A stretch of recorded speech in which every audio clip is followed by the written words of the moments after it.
এই দোয়াটি 7 বার পাঠ করুন।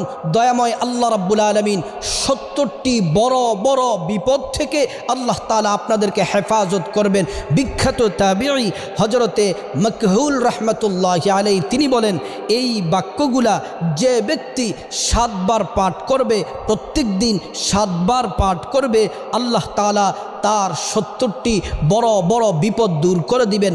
এর মধ্য থেকে সবচেয়ে ছোট যেই বিপদ, সবচেয়ে হালকা যেই বিপদ, সেটা হচ্ছে তার পরিবার থেকে অভাব দূর করে দিবেন, অনটন দূর করে দিবেন, টেনশন দূর করে দিবেন, পেরেশানি দূর করে দিবেন, দুশ্চিন্তা দূর করে দিবেন। সংসারে আল্লাহ তাআলা সকল বিপদ থেকে আল্লাহ তাআলা মুক্তি দিবেন যদি আপনি দোয়াটি পড়তে পারেন।